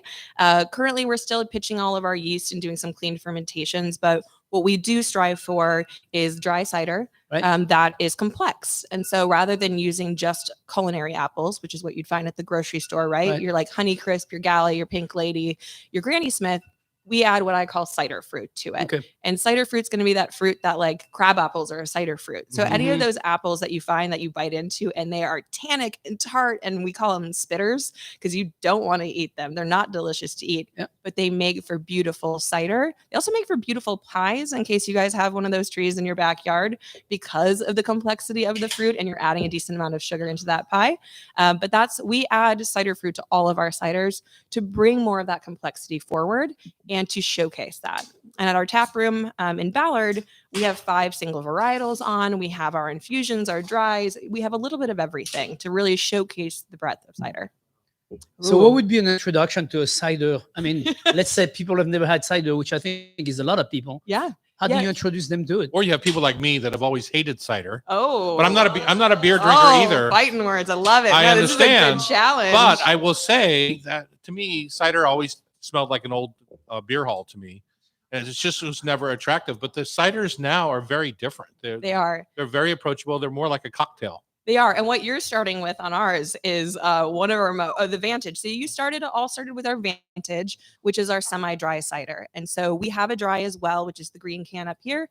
That it has 0 sugar in it. The dry does. The Vantage has just a touch of sweetness to it. And what I love about the Vantage is that it pairs really well with food. I actually had some serious pie last night that it paired Yay! beautifully with. I had the fennel and sausage pizza, and it was delicious with it because that little bit of sweetness and the roundness from the fruit really enhances flavors. It's really good with spicy food, like any sort of Thai food. I think that pairs beautifully with. That is where I would start people because it's apple only. It's not too acidic because it's got that touch of sugar to it, but still on the dry side of things. Right. And that's one thing I like about the new style of cider is less sugar, more savory flavors, more, raw flavor of apple. Exactly. And then from there, we have our dry and our Vantage, which are our mainline, like apple only products. And then we also have our infusions. And so those can be our seasonals or things like Velvet Cashmere, which is being poured now. Velvet Cashmere is actually our winter seasonal cashmere, which is based off of Negroni. It's the red can that we then add Amaro to with Fast Penny Spirits Amaro. They're Americano. And so I love The Rouge cider. or the Blanc? The Looks like Rouge. the Rouge. Yep. Yeah. And so I find that cider is underappreciated for its versatility. And so we can do everything from make beautiful, dry, apple only ciders Right. to cocktail inspired and focused infusions to things like Pommeau Mhm. and really do this wide range. And because we're a cider, I don't know if I decide to make wine one day, we can, because technically we're wine. So Mhm. who knows what we'll do. All right. That's When a we good come back, let's talk more about that. I also want to talk about the blending of those apples that we see on the roadways, at least that I see. It's just astonishing to me how much fruit travels our highways It's pretty amazing. over there in Eastern Washington. So we'll do that when we come back. We're talking with Kaylin Brom of Yonder Cider right here at the Hot Stove Society Show, Cairo Radio 97.3 FM. I just tried it. Is that the Fast Penny? The Velvet Cashmere. Oh, no. Never And mind. if you want to Yeah. compare it to cashmere, that's the red can. If I want what? So Yeah, it's really. Yeah. Oh, okay. That's a little esoteric for the radio for me. yeah, that's Velvet Cashmere is a big one to go into, but I thought they might enjoy it. Yeah. Good. This is good. I love this. Great aperitif. The Pomo, I'm curious to try. Yeah. There you go. I don't understand. Thank you. Yeah, and what's in there? What's that? That is a Perry, so pear only, which we can try as well Oh, if I you love like. Pear. Yeah. Pear and peach. Do you have pear and peach? My Yeah. favorite. Two favorite. Ripe Um, coming off the tree. so good. And You have these those two ripe, you can't beat it. these pears are interesting because Perry pears are really small, Uh-huh. high in sugar content and high in tannin. Right. And so they're not really eating pears, but they make for such a beautiful Perry. It's a little bit more complex. Cold. So it's a cider of pear. So it's anything made with only pears is just called a Perry. And then if you have apples and pears, it's called like a pear cider. So yeah, Perry. Yeah. So Yeah. that is an established I like the different category. names. Yeah. Terry, you didn't make that's not proprietary. No, no, no. That's like pretty traditional English. Oh, the top's not off that one yet. Do you have an opener on you? Wine. Is it wine or Just it's a Ooh, that ground pomo cap. is good. Good pomo. Thank you. Actually, it's a collaboration with Easy Orchard out of Oregon. And I can talk about it in a minute, but he makes beautiful pomo, and we buy Also, a lot. it's not yours. It's our collaboration. He did the most of it, but we buy most of our cider fruit from Oh, him. I see. And so he wanted to release something like this with us. Mm. I need a glass.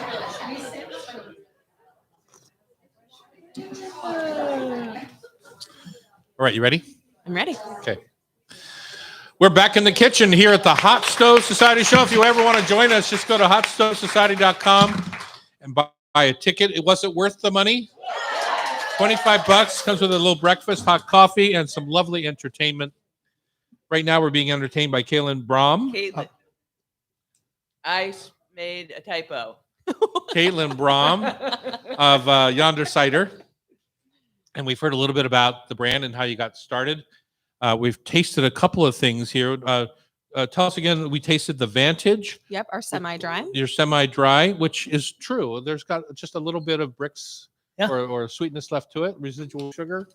And then we tasted the Cashmere cider, which, we have really good luck at our restaurants with the Fast Penny Amaro, a local Amaro, both the Rouge and the Mhm. Blanc. We love them, and I love what they do. Their little tasting deck is one of the, I think the best hidden day Is it? drinking weekend secrets in the city. I don't know it. And so I would highly recommend going. They'd make beautiful cocktails there, and they actually sell our velvet cashmere there as well. Tasting deck, Pam. Yeah. Why didn't we think of that? I want to get It's in like on it's that. like a loading ramp that they've turned into this beautiful tasting deck I that's love it, covered, yeah. and I just think it's so innovative. And so, yeah, we just love trying things that are outside the box. And we met with them and took all of our seasonals, and we're like, okay, what pairs well together? We Yeah. tried their Bianca, we tried their Americano as well, and this is what we landed on. And I just think it is so different, and it says wine cocktail on it because at the end of the day, that's pretty much what it is blending. And it holds on its own, which is really cool. You can serve that as an aperitif with a nice cube in it.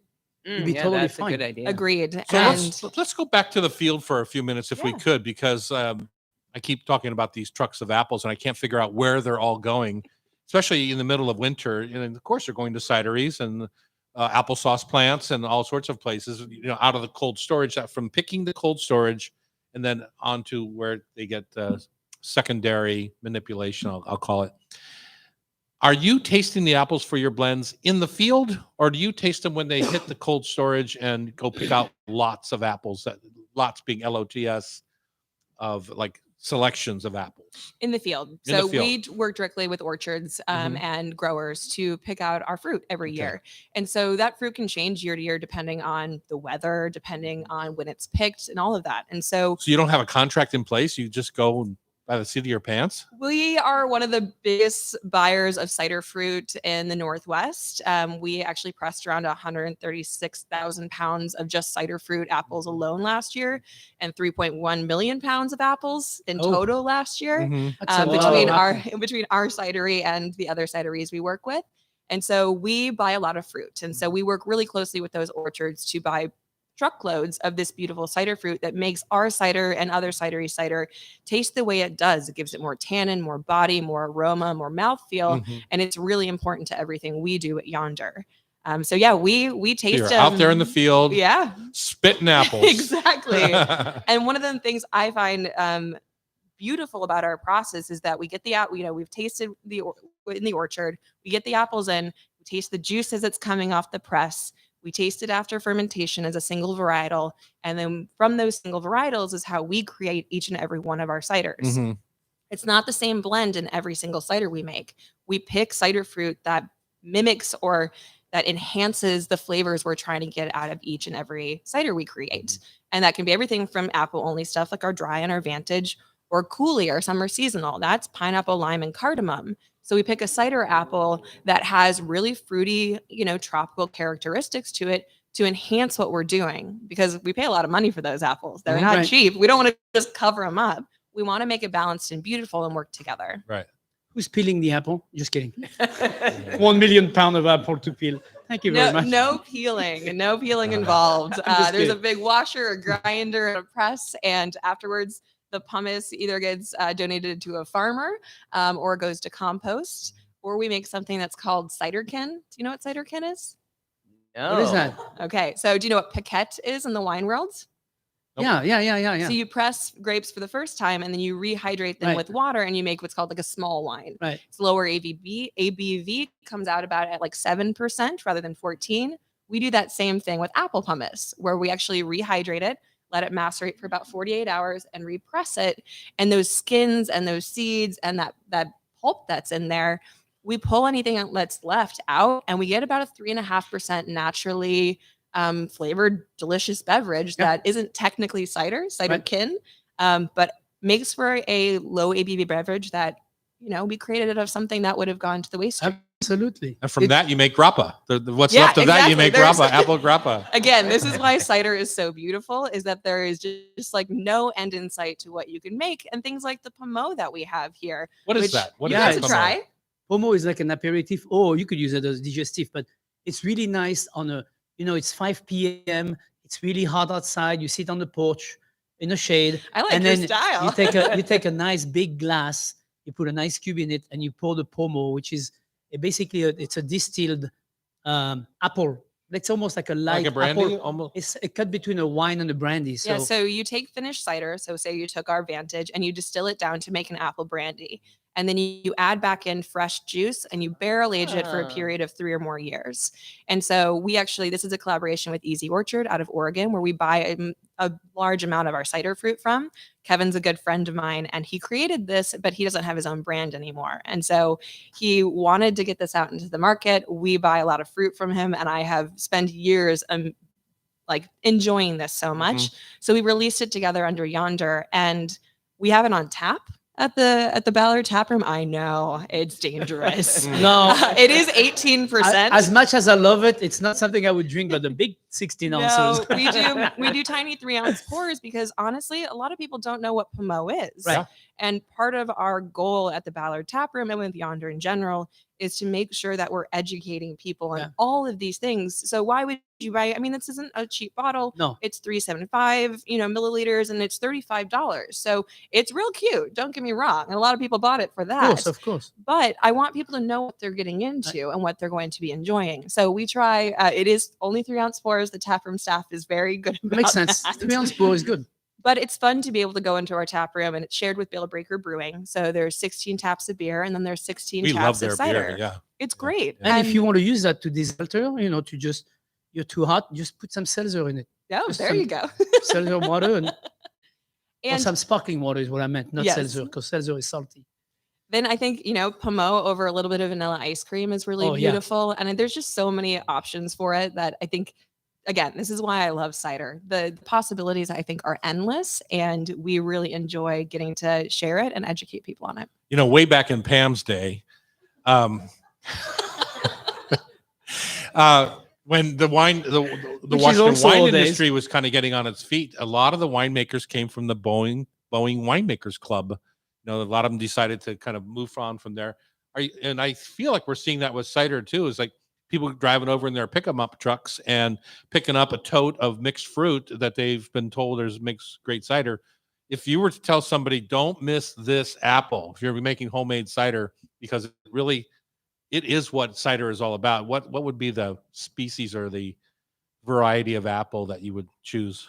I'll have 2 answers for this. Roxbury Russet is the one, or Golden Russet. Those two are the ones I gravitate towards for a lot of our blends because I think it is really vibrant in aroma. It's really fruity in its flavor and some really beautiful tannin.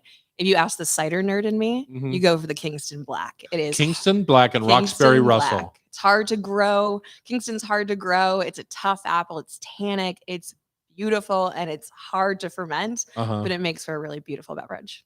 Well, there you That's go. some nerdy Why is that stuff always there, the case? Caitlin. I mean, And there's if only it one was That's fault. going deep. if it was easy, you wouldn't Yeah. do it, Exactly. right? Well, that tap room in Ballard is stunning. Thank you. And the staff was following your lead and educational. So I want It's Yonder. I want you all to go there this weekend All right. and order Yonder cider. Or wherever you go. It's in every place. It's even down at I believe down at his Big Mountain Barbecue right now on tap. My new barbecue joint. Okay, go Congratulations. from cider to turkey burgers right here on the Hot Stove Society Show 97.3 FM.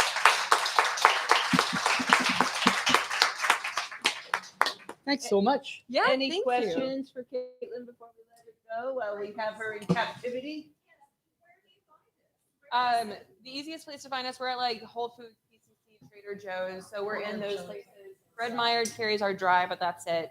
But a lot of bars and restaurants now are picking us up and drafting in cans, which is really beautiful and exciting for us. But then yes, our Ballard tap room is It's a showpiece. It's a great place to go. It's 6,000 square feet of outdoor space. There's fire pits. There's cider slush. So, and of course, Pommeau on tap. So There you Soon go. to come, cider ice cream.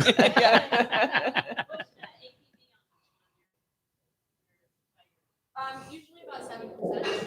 So we don't add any water to our ciders at all. So the fermentation that's coming out is natural, and so we try and balance that out with culinary, which is going to be a little bit lower ABV, and the cider fruit's going to be a higher ABV. So getting it around 7% is what we end up with. Not for the faint of heart by any stretch of the imagination, but delicious. It's like a delicious beer. Have you 7%. picked-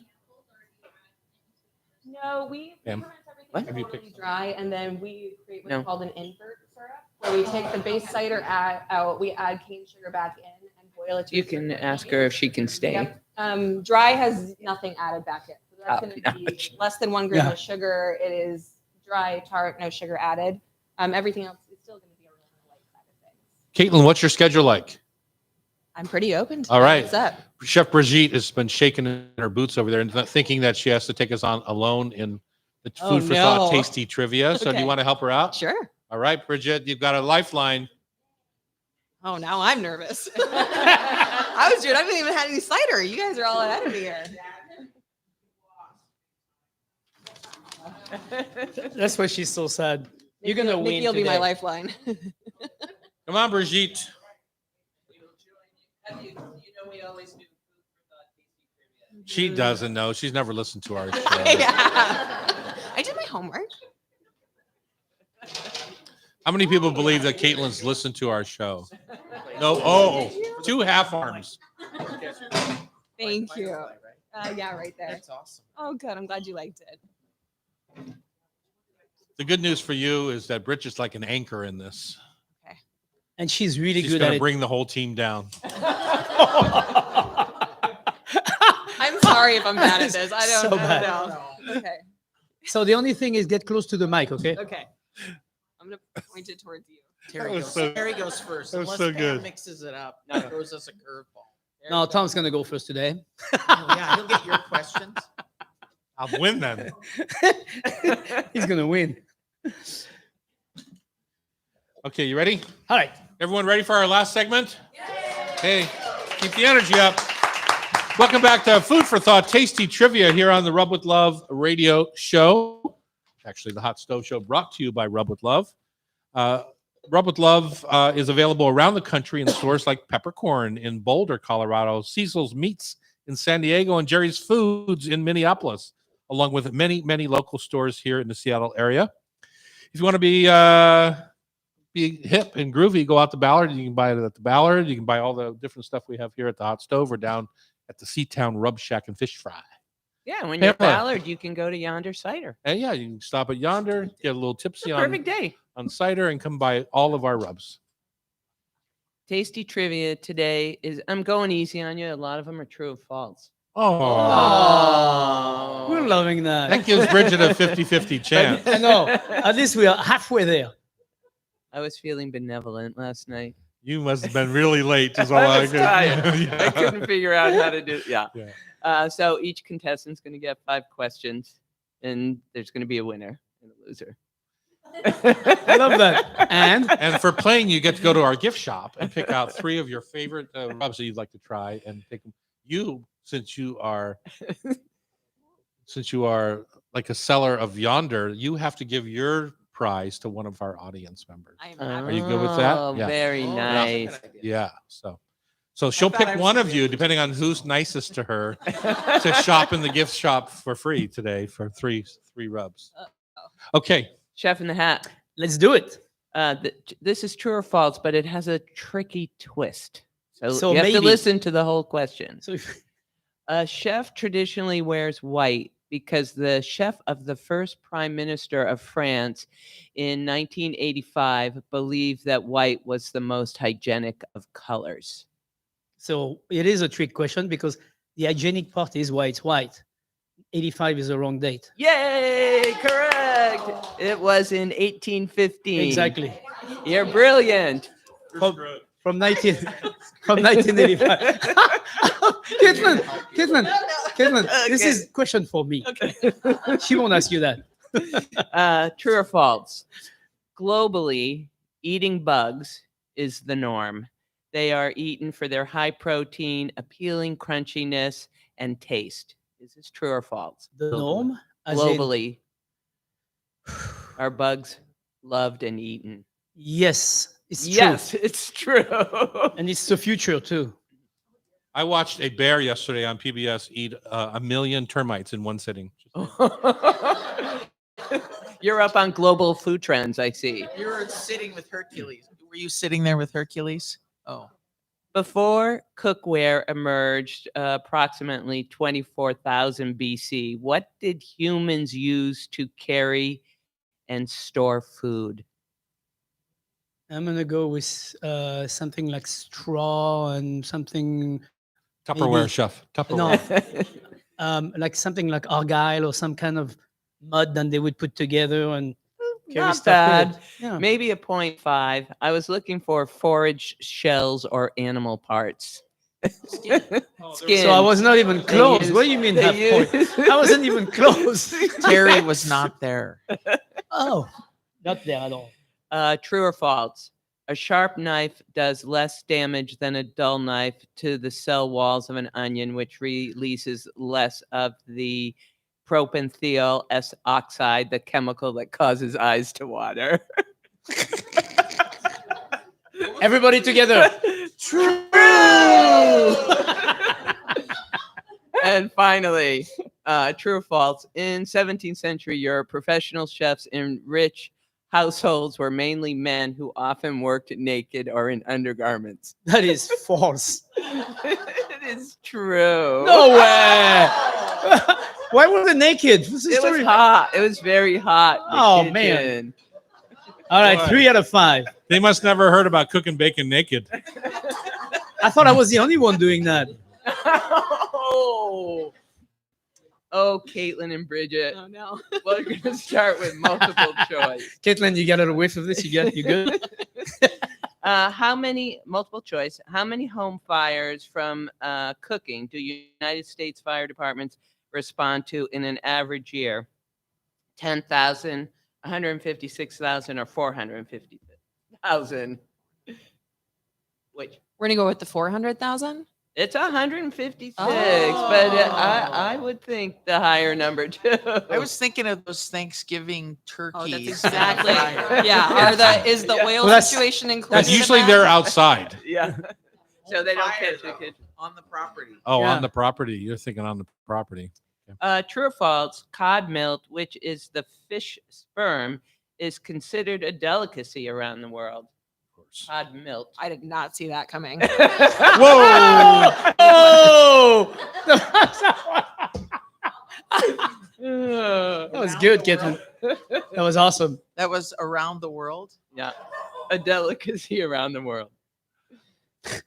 That's a rather general question. There around the world. It's a yes or Like, no question. True or false? True or false? question. I'm going to throw you under the bus on this one. You get to answer it. I True. think she already did. True. True. I was going to say false. True or false? In pre-revolutionary France, bread was associated with national identity, actually still is, and baking bread was considered a public service to keep the people from rioting. Therefore, the police controlled all aspects of bread making. True. It is in fact true. Of course. Bien sûr.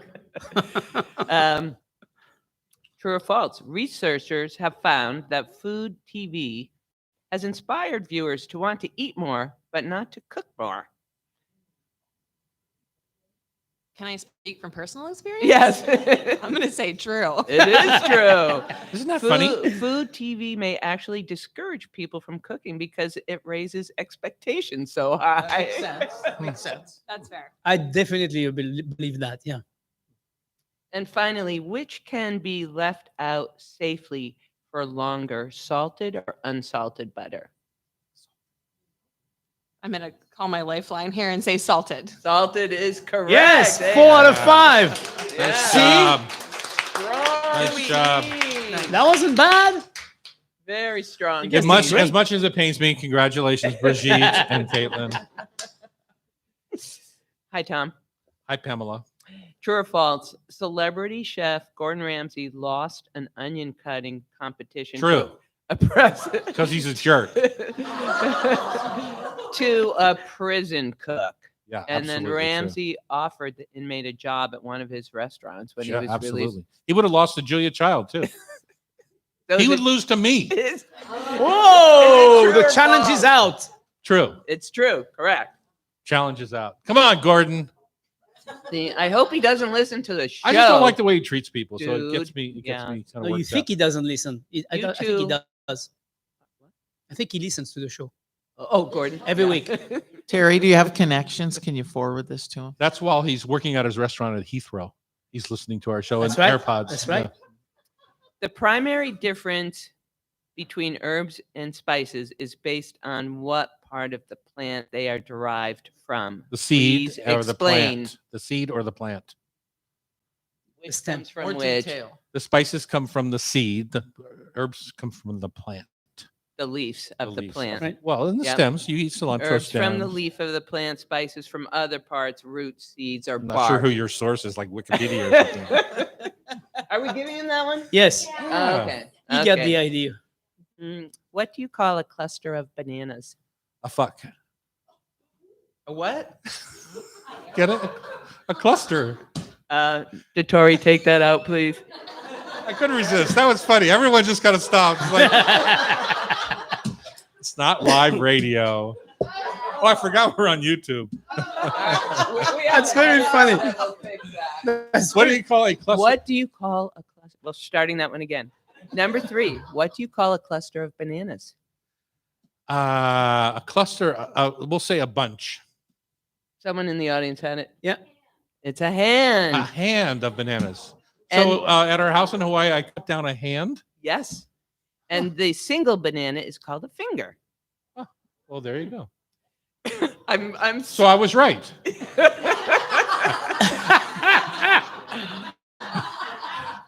I'm a cluster. True or false?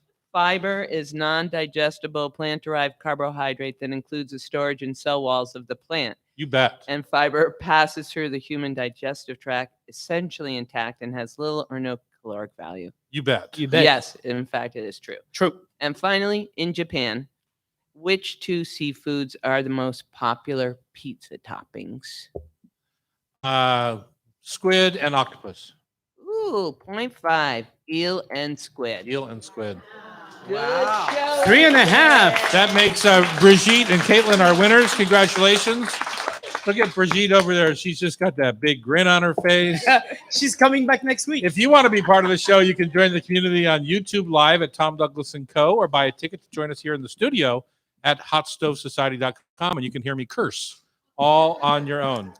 The show is produced by Pamela Hinckley. Sean McFadden is our technical director, and our extremely talented editor at Cairo is Sean Don't Call Me Del Torre. Remember, if you missed any episode of Hot Stove Society on Cairo, you can listen via podcast. Just subscribe with your favorite podcast app. Thanks for listening and have a great weekend. Woohoo!